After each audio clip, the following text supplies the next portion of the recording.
Well, Rory McIlroy has a penchant for the eventful, it's fair to say, throughout his golfing career, on and off the course.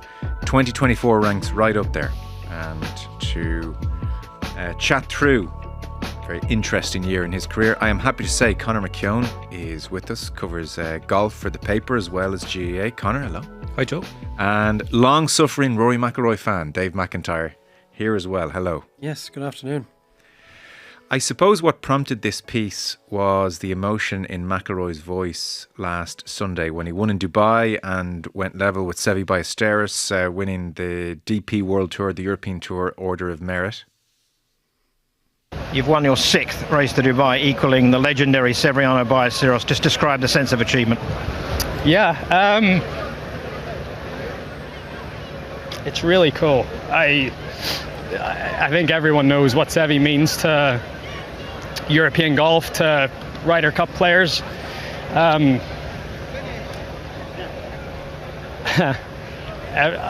You know, European Ryder Cup locker room, all we have are quotes of Seve. We had a changing room with Seve's shirt from '95, the last Ryder Cup he played.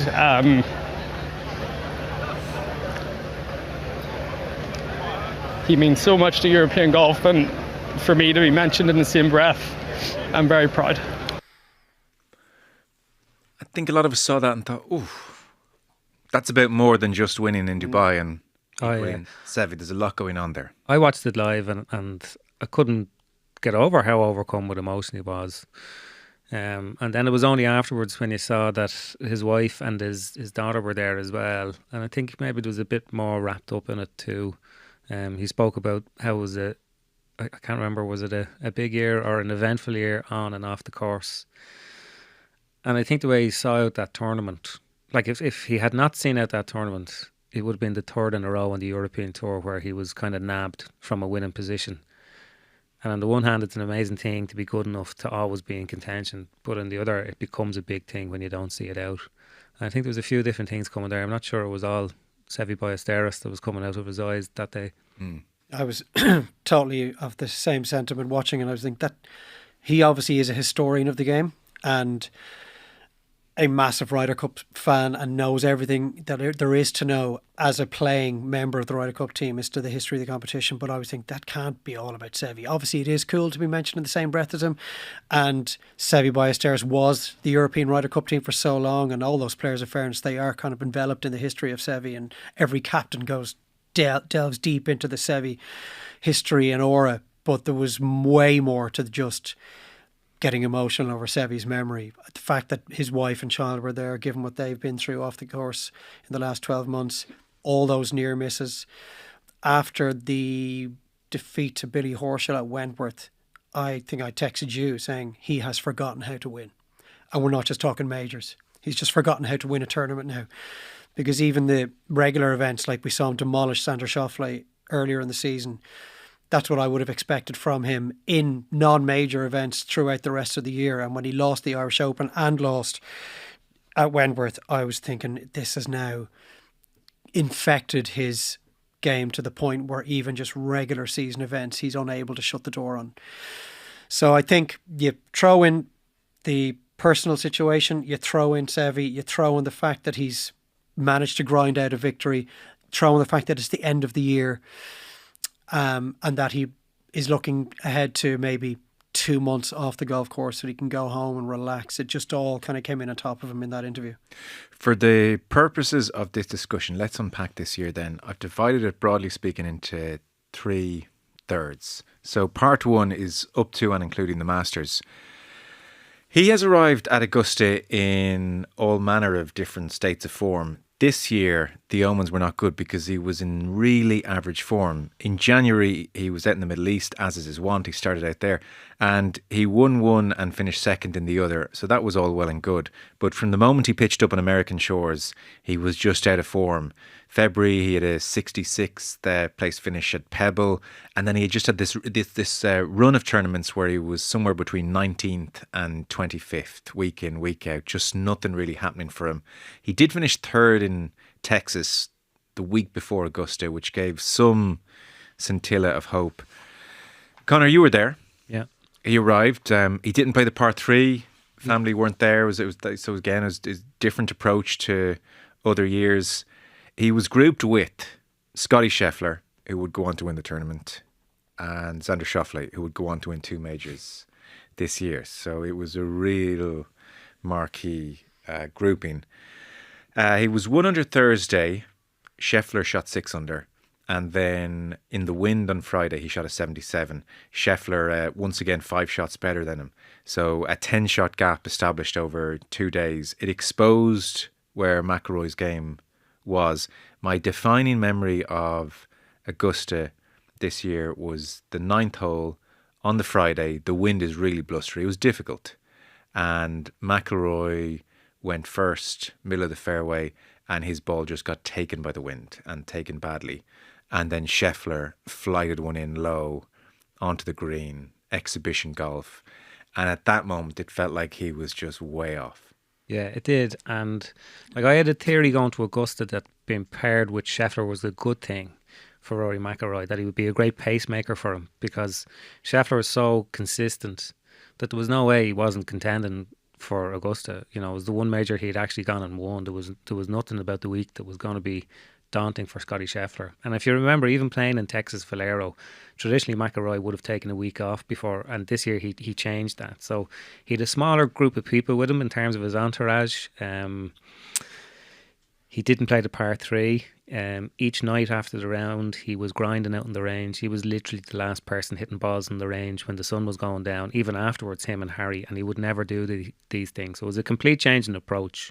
I think it was recognition that the previous approaches just hadn't worked. You know, the worst thing to do is to do nothing.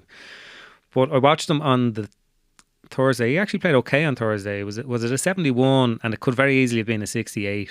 But I asked him afterwards in the little brief press conference they do after they sign their scorecards, and I said, like, how aware are you generally in a round, you know, on a Thursday, what the other people in your group are doing? And I obviously meant Scheffler, because Scheffler was brilliant, and he kind of said, look, usually you're trying to play your own game, but it's hard not to notice. And I think that Scheffler was so composed and so on top of his game, it actually disheartened Rory a small bit.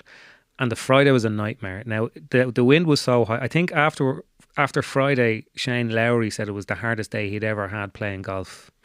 And I thought Scheffler's 72 that day was the best round of the week. I think Morikawa might have shot 71, but to watch it live was incredible.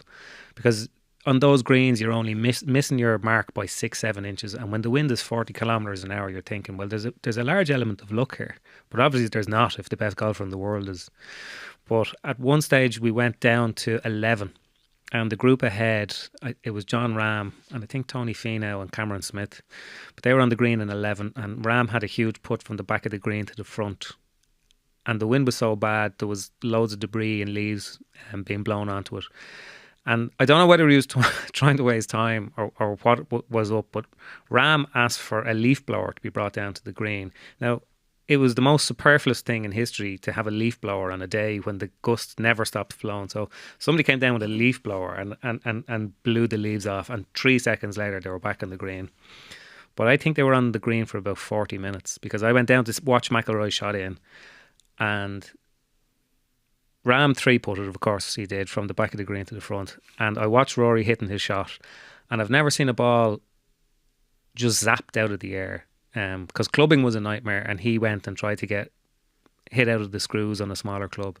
The ball was zapped out of the air, went into the water, and he completely disengaged. And I remember picking them up again around 16, and Rory was sitting beside one of the tee boxes on 16, and he was talking to Ted Scott, Scheffler's caddy. And I could just tell that he was completely disengaged. He was mentally broken.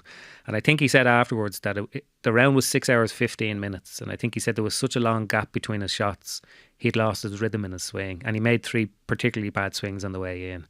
And then he's 10 down from Scheffler going into the weekend, and you're just saying his goose is cooked here. Yeah. There are different aspects to McIlroy and Augusta. Like, from a technical point of view, Faldo would absolutely be unequivocal that it's an almost simple equation that it's a second shot golf course, that McIlroy's wedge game is not sharp enough to win at Augusta, and that's just that. So there's the physical, technical aspects of his game. that's Faldo's opinion. It's one opinion. What about psychologically, Dave? Where do you think he is with Augusta now? Look, I'm not in a position to question Nick Faldo's take on things. McIlroy has contended at Augusta 3 or 4 times in his career, so it's not like he hasn't got the game to win there. I have been, and we've, in your previous role, we have discussed at length the psychological barrier to Rory winning at Augusta. And it is so extensive.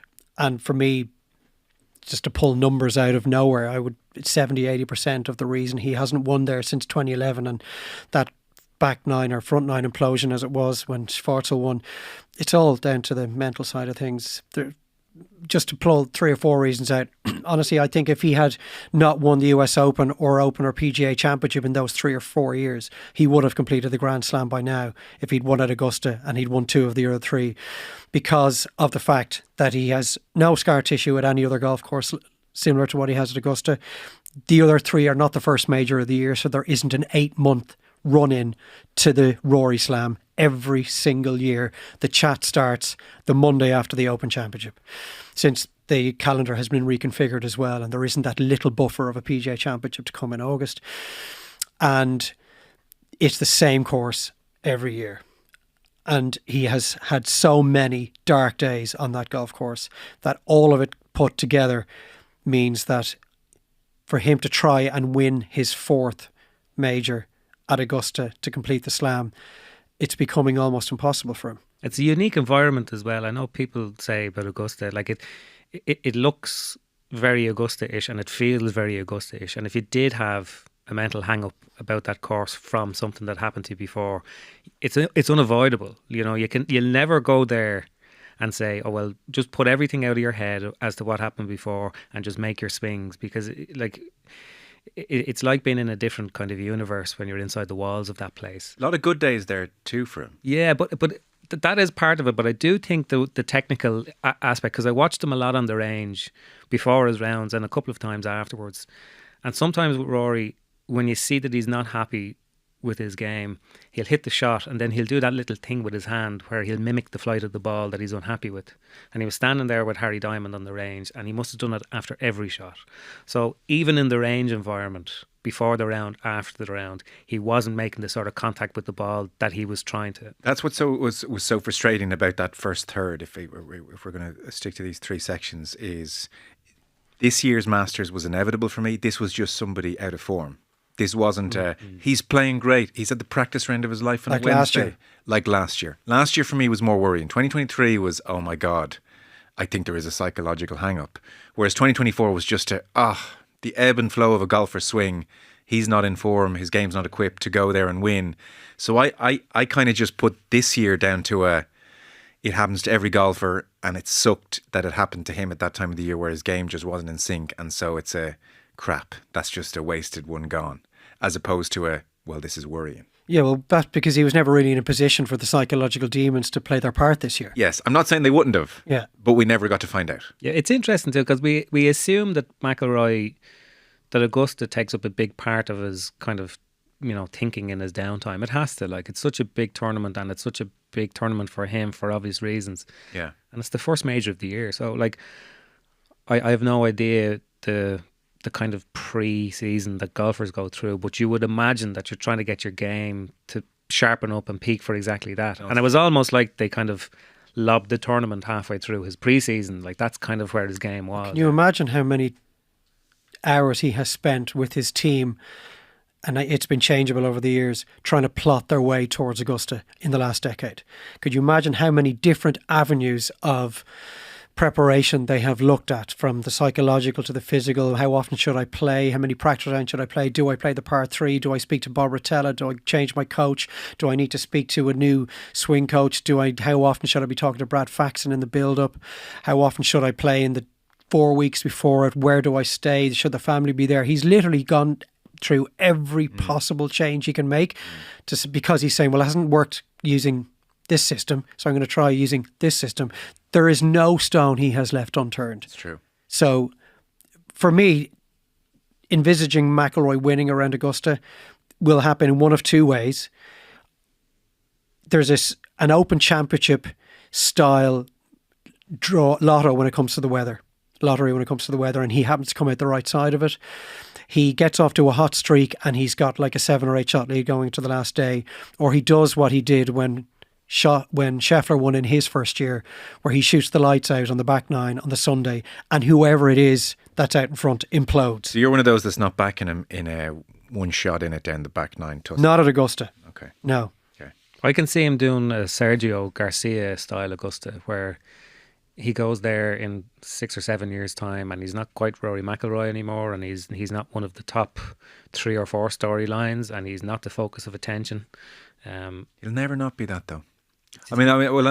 So what is he, 35 now? I mean, until Garcia was 43, wasn't he? Until McIlroy's 50, I think, or certainly 45.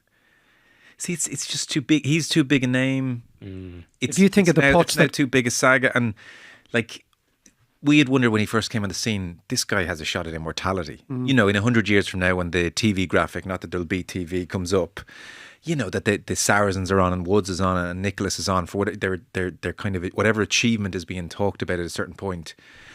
There was a time early on, 4 majors in 2012, where you thought, my God, this guy's going to hit double figures. So he's going to be immortal because of that list. He could be 3rd after Woods and Nicholas. That was a real possibility.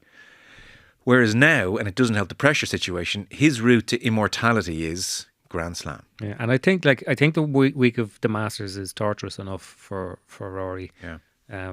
Because the whole thing, like it's like one big iconography. You know what I mean? Like from the second the players get there and they go down Magnolia Lane. Yeah. He has literally watched that scene on the television since he was a child, and I'm sure the first ball that you hit in the range, if that doesn't come straight out of the sweet spot, something in your psyche has to go, oh, here we go again. I think if he wins another major, that will enhance his chances of winning the Masters. Because I think the fact that he hasn't won any of the other 3 in the last 10 years is also now a factor. Yeah. It is not just it's not a Masters drought. It's not a shot at the Grand Slam drought. This is now a major drought that's going into its, 11th year, 12th year now. 11th. So I think had he won at the US Open this year, I'd feel a bit better about him because he'd have the major monkey off his back as opposed to, well, it's just the Masters. Yeah, it's just so rotten a kind of dynamic though, whereby he could win another 1, 2, even 3 majors, gets to 7 majors, and yet if he just won Augusta and sat on 5 but had done the Grand Slam, that's a better career than 7 majors. I don't know if you'd agree with that or not, but historically. Yeah, or Jordan Spieth could win the PGA and he'll get the Grand Slam before McIlroy. No. Not overly worried about that just now. So he departs Augusta, it's 22nd place, and it's like, game wasn't in good shape. And of course, what happens? The second Augusta is in the rear view. Starts feeling pretty good. So last week of April, he plays New Orleans with Shane Lowry and they win the team event. McIlroy's exceptionally good. Lowry afterwards is joking about how kind of being carried here, but I'm happy to be carried. And then he takes a week off, and the following week he plays at Wells Fargo, where again he wins. So that's 2 wins in a row between April into May. And he doesn't just beat anybody. He beats the man who's about to win 2 majors this summer, Xander Schauffele. Schauffele was the overnight leader. And 7 holes into the Sunday, Rory is still 2 shots down, and he goes into McIlroy overdrive. 4 birdies, 2 eagles. He wins by 5. It's an absolutely exceptional 3 hours. It's like, you know the way sometimes when we still say, if they're all playing their best, who do you think is the best? It was his best offering of the year to say, well, I'm in that conversation still. Let's not just remove me from that. So afterwards, invariably, and it's the unfair aspect, Rory, great win. Can't help but notice you haven't won a major in 10 years. So do you think you're a better player now than you were in 14? I've been, sort of banging this drum for the last few years, but I'm a way better player now than I was back then. Yeah, I haven't had the major record to back that up, but I've had the wins. I've done everything else there is to do in the game since 2014. The only thing I need to do is get another major, and a win like this going into the PGA Championship next week is a good way to prep for that. And Paul McGinley, amongst others, agrees he's a better player now than he was in 14, a more complete player. So that's a Sunday in May. Just on that, Yeah. for me watching that, it just confirmed to me, A, that McIlroy can still stare down the best players in the world and beat them and show them that he can be the alpha male on the Sunday afternoon. But it also confirmed all of our preconceived stereotypical notions about Xander Schauffele. This is why I will not put any of my money on him to win the PGA Championship next week. Because he will never win a major. He hasn't got the stomach for it. Yeah, it's true. That Monday was dominated by this is why Schauffele is a bottler. And I think that was McIlroy's best performance since, if you remember, a couple of years ago at the Tour Championship when he came from, I think it was it 10 shots back from Scotty? Scheffler, and he absolutely smoked, and it was incredible. I think that was McIlroy's best golf since then, particularly on a Sunday with it all on the line. And this is I don't know how many times we've been, everybody in their own right following golf, following Rory McIlroy has been through the whole, why do we keep falling for this? He's actually never going to, but his best is so good that no matter how many times you tell yourself, actually this guy just has a problem that maybe he'll never overcome to win another major. But the Monday after Quail Hollow was definitely one of those days when you were saying, no, like you can only believe what you see before your eyes. Yes. And what you see before your eyes here is an absolutely extraordinary golfer playing extraordinary golf. Well, on that Monday in May, after that win at Quail Hollow, I dare say we were all having conversations about how, my goodness, PGA is in 3 days' time. Everything in this guy's life is aligned and ready to go. Whilst those conversations were happening, his lawyer was filing documents in a Florida court to look for divorce. And that news broke on the Tuesday. And then he pitches up at the PGA and naturally enough does not want to talk about this incredibly difficult private situation. But everybody suddenly takes a huge step back and says, oh my God, there's so much more going on here than any of us had presumed. He finishes 12th at the PGA. It's a so-so performance. I mean, on the one hand, you say very understandable given the circumstances in his personal life. By the same token, however he managed to do it, he compartmentalised those same circumstances at Quail Hollow just several days beforehand. It's 12th. Xander Schauffele wins. And we remember what happened in 2014 when the engagement to Caroline Wozniacki was called off. He went on and won at Wentworth and followed up with the PGA Championship and the Open after that as well. So he has shown a propensity in the past to be able to put whatever chaos privately is going on in a box when he walks onto the golf course. I'd say no man in the world or no person in the world was more happy when Scotty Scheffler was arrested on the Friday morning at the PGA than Rory McIlroy was, just to get himself off the news cycle maybe for a small bit. Did help. And that was at Valhalla as well, and Valhalla is where he won his last major in the 2014 PGA, and it was a week he should have really been at it because I think 2 of the lowest 10 scores ever in a major were recorded that week. There were 62s, one of them was Shane Lowry's. It was a turkey shoot, really. It was a very generous golf course as well for his game. For a major, yeah. It was. So that's a missed opportunity. A month goes by. We pitch up at the US Open, 3rd week of June, and 2 things happen. One, he released a statement that the divorce is off. Over the past few weeks, Erica and I have realised our best future is as a family together, and thankfully we've resolved our differences. Look forward to a new beginning. And secondly, he is on the cusp of winning the US Open. So on that Sunday, and all week he'd looked very focused, I thought, in a real bubble. Putting was very good, very solid, short game excellent, game just generally in decent nick. And on the Sunday, he went into overdrive. He holed a long early putt, and you thought, okay, you've done that in a while. And then holes 9 to 13, in the space of 5 holes, he has 4 birdies. Bryson can't hold a fairway.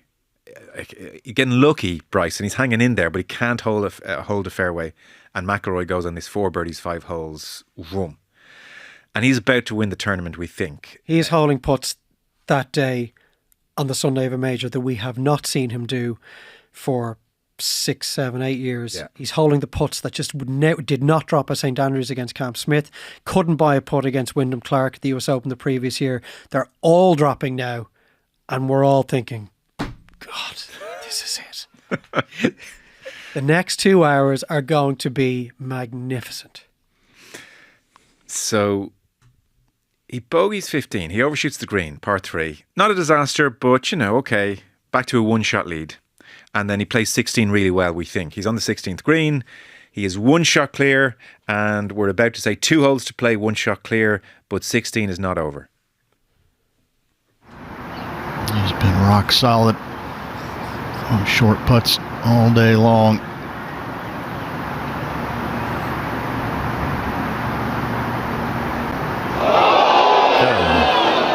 My goodness.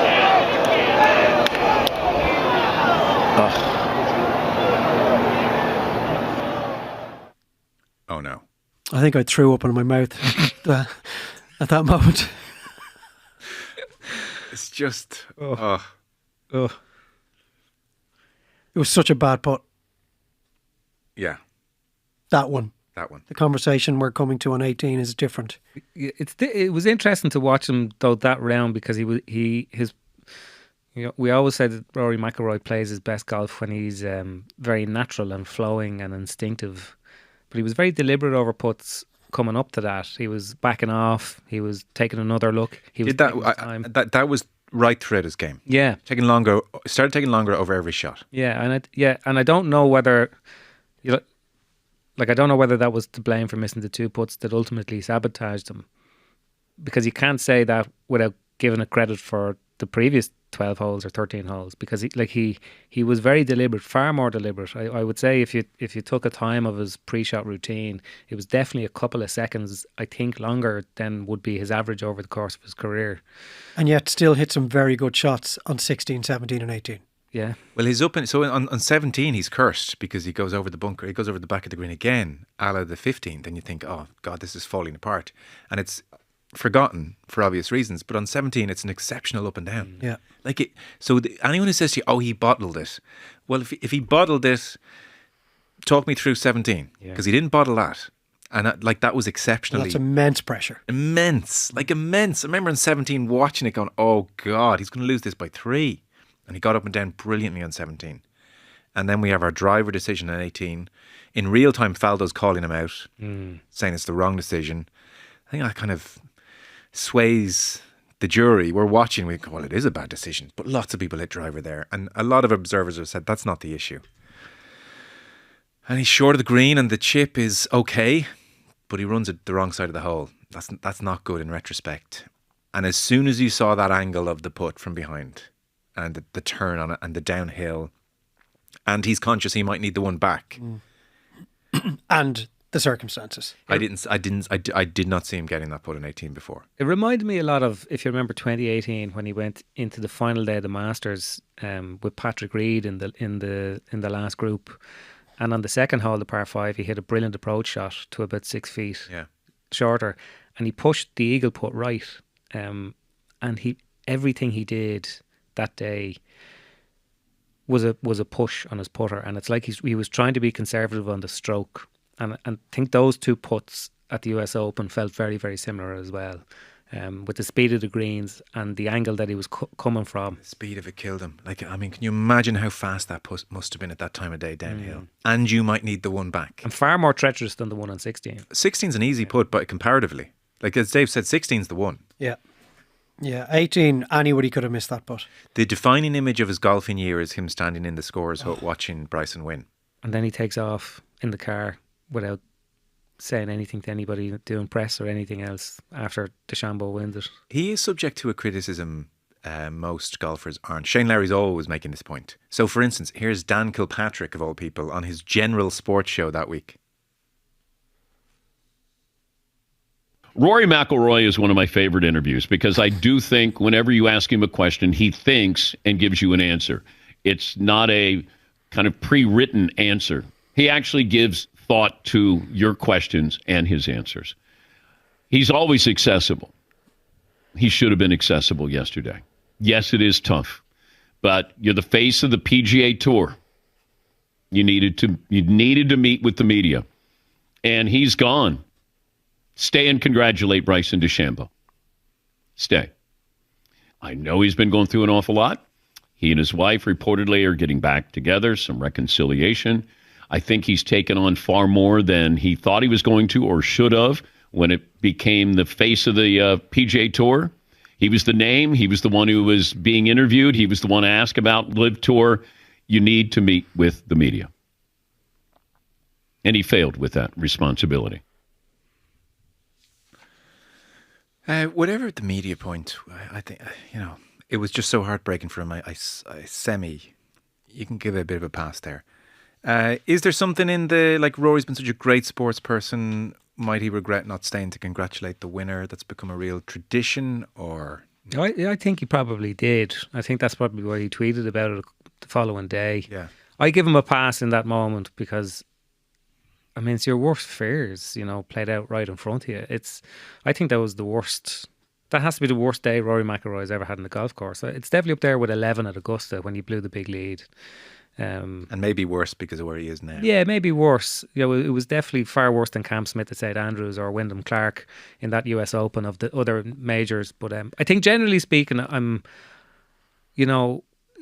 think was it Brooks Koepka this year that wouldn't speak to journalists after his round at one of the majors. And I know Shane Lowry made this point. He did an interview with Paul Kimmage recently in the Sunday Independent where he was kind of saying, look, I'm coming off a very, very bad day here and people are looking for answers. But the only thing I would say against that, and I understand that that's the human emotion, but I think Shane Lowry's made 7-8 million this year on the PGA Tour. And that's because he's a brilliant golfer. But it's also because pro sport is entertainment, and part of the entertainment is we want to see what it looks like when you're pissed off when it doesn't go well for you. So I think in a general theme, when it comes to, I know in Ireland when we talk about GAA, it's always a kind of a funny little space because people aren't pro athletes. But I think when you're at that level and what you do and how much you make is very clearly predicated on the level of entertainment there, I think you kind of have to give yourself a lot. But I do agree, I think in that situation McIlroy gets a pass. I'm not sure what he would have been able to say even in that situation. I'm not sure he would have been able to articulate himself. There was something about the way he had his hat resting on top of his head with the peak sticking up, like Adam and Paul back. It was like, it just made him look all the more like. Do you remember in Dubai a few years ago where he didn't close it out and he ripped the t-shirt off as well? I think that was his. I wouldn't give him a pass. I think he should have stuck around and he should have spoken to at least, I don't know, for the US Open, is it Amanda Balleonis on 18, whoever it is that's doing the Dottie Pepper, whoever's doing the interviews on the 72nd green. He should have stuck around. He should have just at least done that one interview with the TV network. And I'd say he'd probably agree with that now, and probably did a couple of days later, that he should have stuck around. But look, you can only begin to imagine the devastation. Yes. We're three golfers. Think of how frustrated you've been on your worst day. I mean, times a billion. Yeah, but it's his job. I get it. And like you mentioned, luck. I don't do any Bryson interviews earlier. after my. I've tried to interview after one of your rounds of the pass, and it was just a stone wall put down. I mean, calling Bryson's 18 holes luck is an understatement. Yes. Every single fairway he missed, he caught a good lie. It was unbelievable. Now, he had some sensational up and down shots around the green. I'll give him that, but he did not play well. And it's worth remembering, by the way, again, for McIlroy who bottled it. McIlroy, his final round Sunday was 2 shots better than Bryson. So he went out there on Sunday under pressure and delivered around. I appreciate the end wasn't good, but it was 2 shots better than the winner. That's not nothing. So, he's got a Sunday problem. Again, it's hard to argue too strongly that he doesn't, but he didn't, I sort of came away from that thinking, do you know what though, Rory? That's the first time you've been really in it in a very long time. Like, played well in it. Like St Andrews never got going. LA against Wyndham Clark. Terrible mistakes. Never, it was over with 3-4 holes to go. I came away from Pinehurst thinking, well, that's the first time you've been in it on 16, 17, 18 and you played well to get yourself there. Yeah, I thought there were two different. The St Andrews and the Wyndham Clark one in the US Open felt like McIlroy was going out to conserve what he had until the time came to win the tournament. Like, he two-putted every green and in St Andrews against Wyndham Clark that time. He seemed, not that he was happy to be taking pars, but a lot of his strategy seemed to be from the outside, predicated on not making the big mistake that would put him under pressure. Whereas in those two situations, Cam Smith and Wyndham Clark went to town and went and won the tournament. Whereas at the US Open this year, he had to go and do the running early on, and he did some brilliant running. Like, he never hit that kind of form ever at St Andrews. I'm not sure I agree with that though. I think the difference was the putts dropped from the, say, 4th hole to the 12th hole at the US Open this year. Had a couple of those 12, 15 footers dropped at St Andrews or against Wyndham Clark, I think it's a totally different story. he was giving himself chances all day at St Andrews, didn't hole any of them, and that's when we started to say, well, he just was leaving himself too much to do. He was never going after any of the pins. But look, you're probably going to have to drain a couple of big putts to win a major championship on a Sunday afternoon. And he did that this year. It just didn't happen for him in those 2 previous tournaments. Okay. Nothing dropped. That's fair. He takes 4 weeks off, he disappears, he goes and walks the High Line in Manhattan for a few days on his own, and then he pitches up in Scotland the week before the Open and gives, really considered, in fairness to him, so you criticise the not talking to the media at Pinehurst, but when he does talk, he gives you what he's thinking and what's going on. So here's what he had to say about Pinehurst. I think the way I've described Pinehurst on Sunday was like, it was a great day until it wasn't. I did things on that Sunday that I haven't been able to do in the last couple of years. Took control of the golf tournament, held putts when I needed to, well, mostly when I needed to, made birdies, really got myself in there. And then, obviously, unfortunately, to miss those last 2 putts, or the putt on 16 and obviously the putt on 18. It was a tough day. It was a tough few days after that, obviously. But I think as you get further away from it happening, you start to see the positives. You start to see all the good things that you did throughout the week. And there's learnings in there too, right?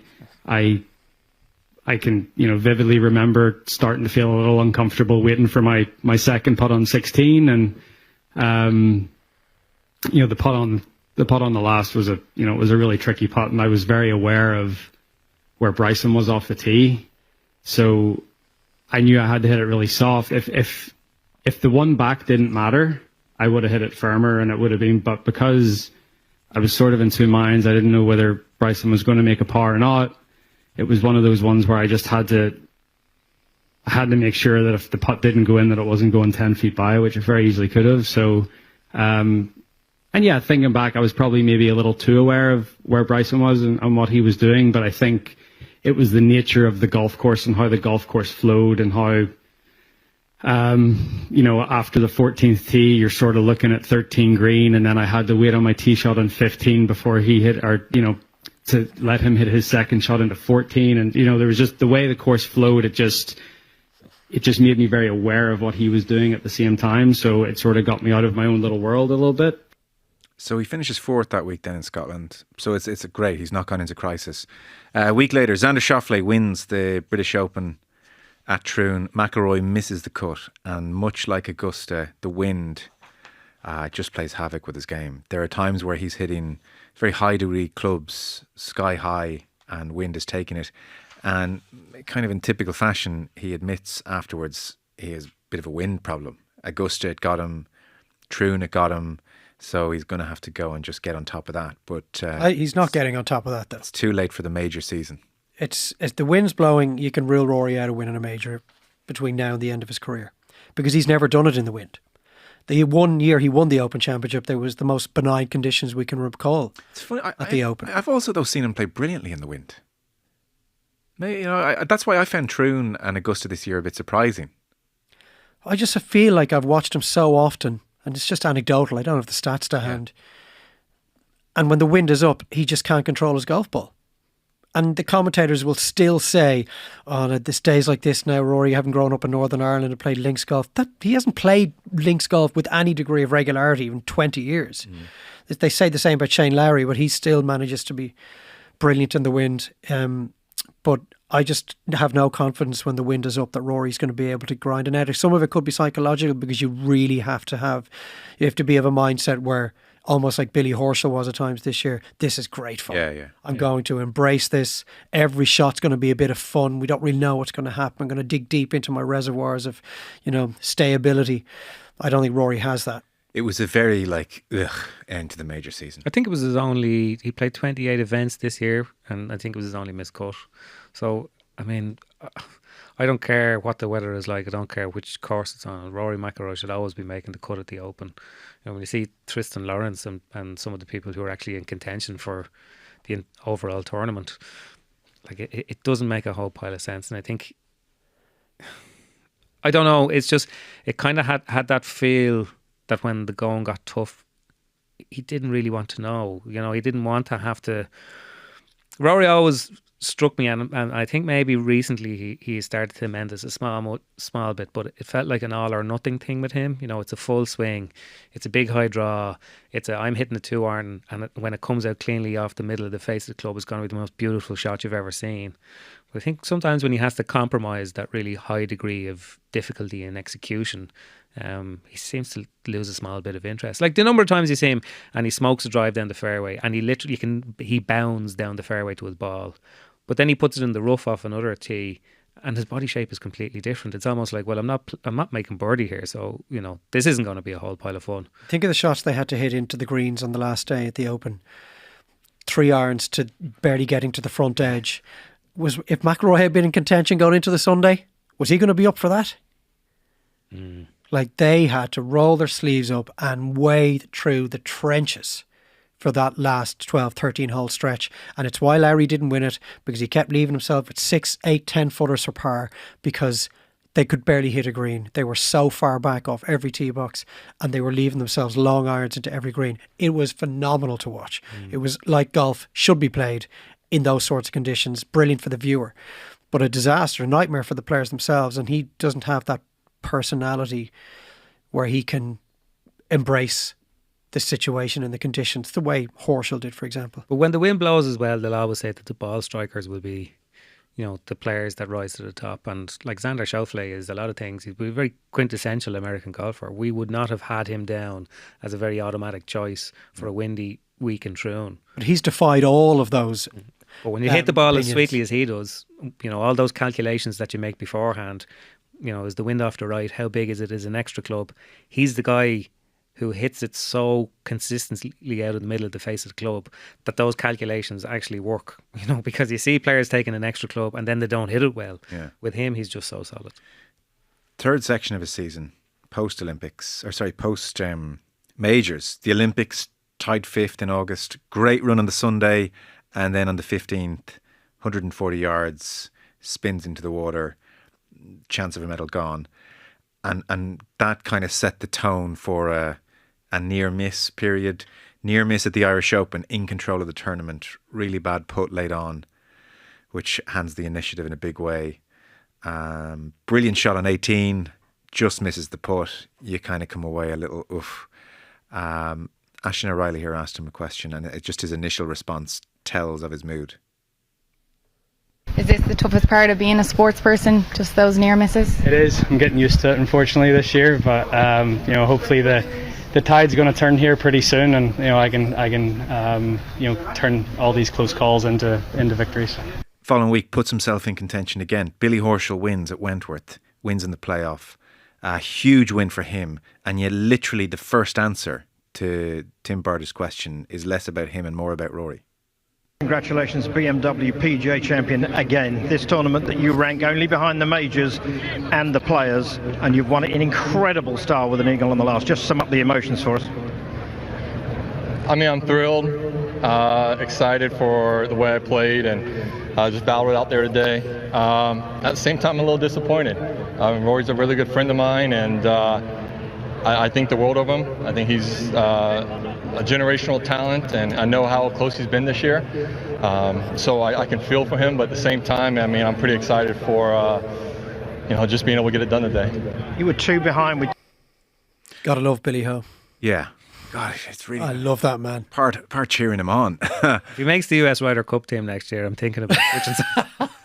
So,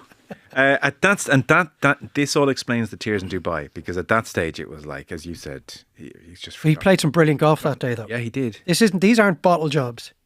He's not hitting the self-destruct button. It's not. I think Irish Open was bad. Now, Højgaard wasn't it? Rasmus, yeah. Jeez, he got lucky as well. Yeah. I mean, it's amazing. He had a back nine from the gods. Like it's if you watch that back, and he's holing out of bunkers, and it's out. But the putt was poor. The 3 putt. Yeah, it's a bit like Cameron Smith at St Andrews. Like, one guy is always going to turn it on. Yes. And just because you're playing at 80% and your 80% is good enough to put you in a winning position, you still have to push that accelerator to go and win it. You know. So that's why Dubai, I think, really matters. Yeah. A whole series of 25. really brilliant golf shots. Yeah. Yes, that's so, and that brings us maybe to a glance to 25 and where his game is now. So ahead of this win in Dubai just last week, where he's so emotional, he starts making swing changes or starts talking about them publicly anyway, and it's a really kind of insightful quote here about what he's doing. So basically, there's a degree of a kind of a technical description here. It's not overly dense, but the thrust behind it is what's interesting. So here's what McIlroy has said this month about the swing changes he's making.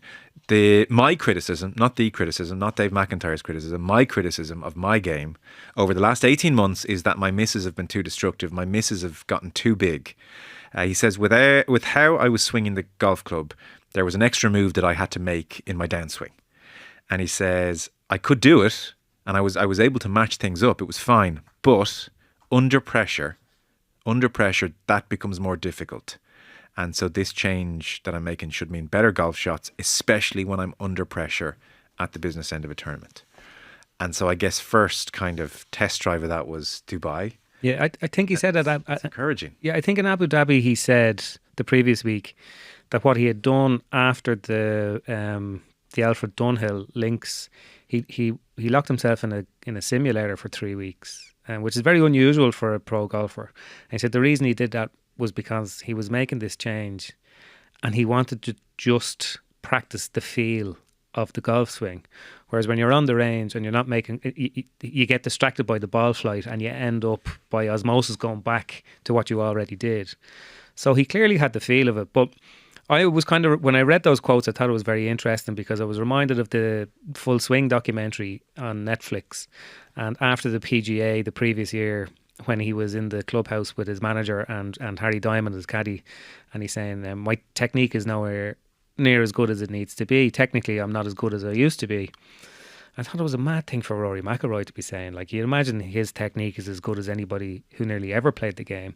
But what he was saying this time was, when I'm under pressure, my technique is not as good as it needs to be. Yeah. And that seems to be a new kind of revelation for Rory. And if you look at the closing holes in Dubai, I mean, I think Paul McGinley teed it up brilliant on the commentary. On the 17th, which was the par 3, that was the hardest hole all week, he said, let's see what Rory can do with this new swing change. And he hit a 6-iron. It was a flat shot. It came out. It's not the sort of shot you see him hit too often. He put it close. Now, he missed the putt. And then he got to 18, a shot ahead of Højgaard. And instead of doing his usual big high draw and all the sort of associated complications, he hit this low fizzy drive like a bunt that I don't think I've ever really, like a stinger with a driver. And it's beneath him. Yeah, but kind of like that. But you knew that it was a 100% shot. Yes, So the tournament was on the line and he was basically making allowances, making sacrifices from his usual game. And he saw out the tournament, and I think that maybe we're reaching, like maybe we're all trying to find the crumb. The missing link in Rory's game. But you can't escape the fact that this is his last competitive start of any consequences of 2024. And on the back of what happened at the US Open, at the Irish Open and at Wentworth, for him not to get the job done last Sunday and not have another opportunity to rectify between now and his first start in the new year, he's carrying that with him into the close season and he's thinking about it for the next 3 months. I think that was the emotion, as well as the personal anguish of the year, difficulties of the year. I just think it was like, oh my God, I can still win. Yeah. That's what I think it was. If you're interested in his stats for the year, so his driving again on the PGA Tour, excellent, 4th on tour. His putting is 60th. I think that's an okay year from that. We always said over the years, Rory's in and around 40th to 60th, 65th in the putting stats, and the rest of his game is in semi-good condition. He's going to be in with the shout of winning. Because 60th means he had lots of very, very good weeks. He's a streaky putter, really. Approach play is 55th on tour. That's what we're, he's working on. Greens and regulation, 131st on tour. But his chipping is excellent. He's 20th best chipper on tour. His chipping is so underrated. Here, it's kind of an instructive clip. This is Rob Lee speaking on Sky Sports just this week about Rory winning in Dubai and like very optimistic. He will win a major in 2025. And here's what he says. But actually, when you think about what he's saying, it's terrible. Like, this is why, like, if Rob Lee is saying this, and he's trying to make an argument here for Rory, but if Rob Lee is saying this about Rory next year, he won't have won a major. I think when you talk about if everybody is playing their best, if everybody is playing their absolute best, I think Rory's the best player in the world. I know Scotty Scheffler has been amazing, but Scotty doesn't make me want to watch the television. Xander Schauffele doesn't make me want to watch the television. Rory does, because of you're kind of on a roller coaster with Rory. You're up and down. You're following along the tracks, and you don't quite know where it's going to go. And so you're kind of on the edge of your seat as a viewer, and he carries you with him. And, you know, he can hit shots that pretty much no one else in the world can hit. He's an amazing golfer. Yeah, he really is. So we need less edge of seat. We need more fairway finders. Well, Rob Lee's talking about two very different things in the same sentence there, and what he said doesn't make an awful lot of sense. No. Is Rory the best golfer to watch, or is he the best player in the world when everyone's playing their best golf? Correct.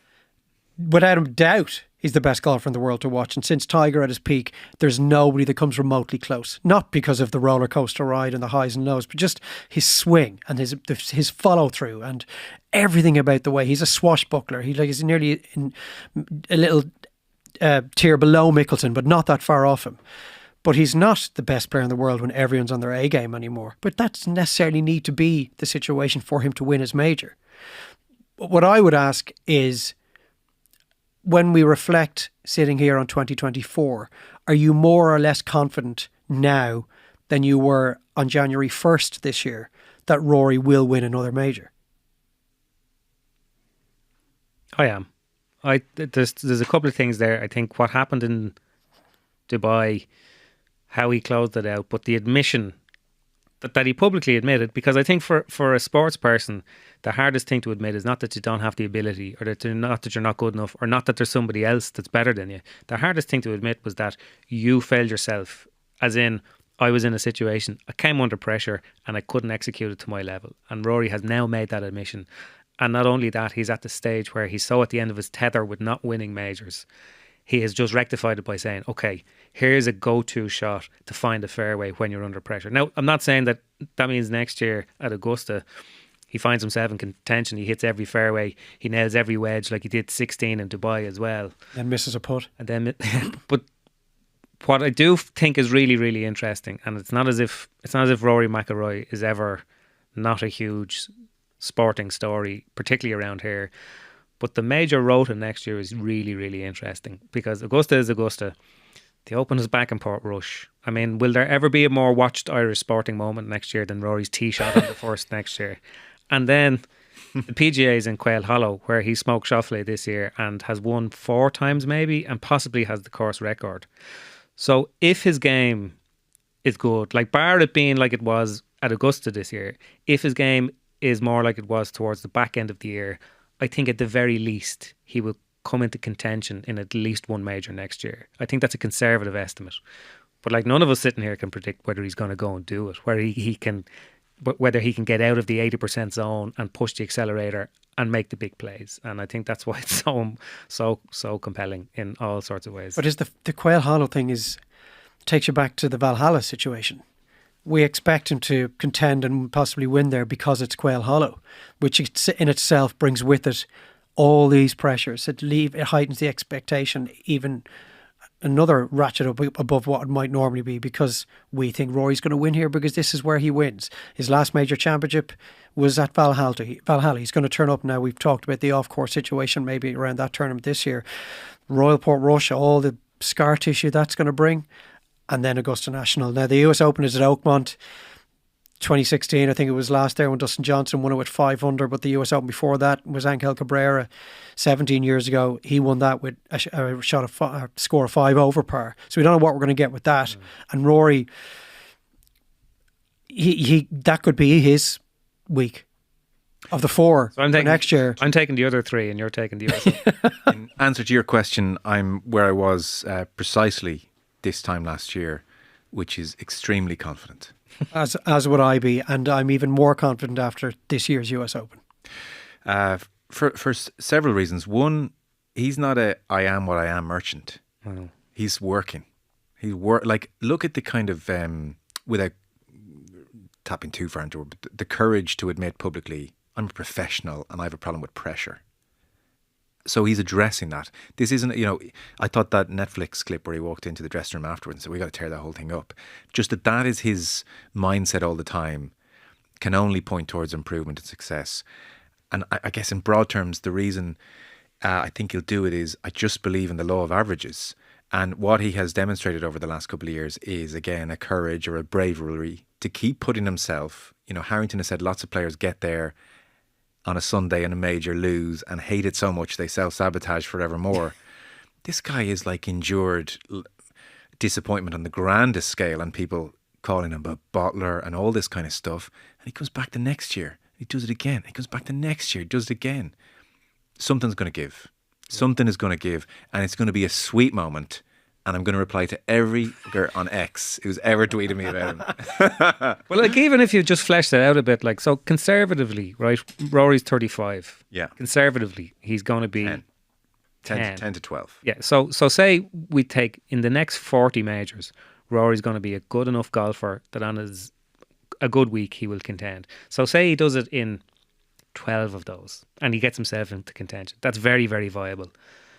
And at least one of those, whatever about what Rory does himself, Bryson DeChambeau won't get up and down from a bunker from 100 yards. I just can't see it not happening. And you'd like it to happen somewhere like Portrush or Augusta, and you'd certainly like to happen soon, because if it does happen soon, then it becomes very interesting. I was just going to say that. I don't want it to be Mickelson at was it Whiston Straits or Kiawah Island? Kiawah. Because that his swan song. And it's epic because of his age, because that will mean Rory will finish his career on 5 majors. I want it to happen next year or in 2026, because the floodgates could open again and it'll lessen the pressure going to Augusta National, and we could be seeing one of the all-time great careers. We could see an 8, 9, 10 major championship golfer. That's what I hope happens in the next 2 years. And I think as well, we're guilty in this part of the world that we're so used to Rory McIlroy. We take for granted quite how good he has been for how long. You look at the golfers who became his rivals after 2014, Jordan Spieth and Dustin Johnson and then Justin Thomas. These guys are gone. Yeah. They are gone now. They're not a competitive force anymore. Maybe Justin Thomas is going to win another major. The other two, golf is quite a cyclical game for even a lot of the guys who get to number one in the world for a small period of time. You get 5-6 years there and you fill your boots, and you might win one on the way down later on in your career. But for Rory McIlroy to be there for the last 15 years, that's exceptional. He's one of our great sports people. So we're pretty much done. Final word from him on his personal situation. We obviously have alluded to it, and clearly can't speculate about what's gone on. I think it's fair to say you go through what they went through in May into June.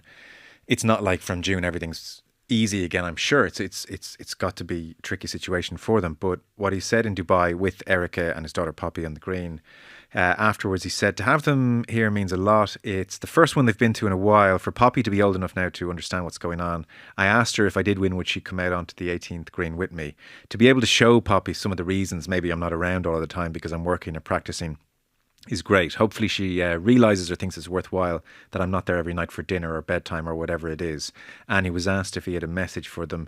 I'd say I love them and I can't wait for this little bit of the off season that we have now. Poppy's very excited for Santa to come, so I'm excited to spend some time with them, celebrate the holidays, put the clubs away for a while, and hopefully I'm a little bit more present and hopefully they'll enjoy that. So you wish them well, and that win will allow him to be more present. I think so. Less staring off into space. Yeah.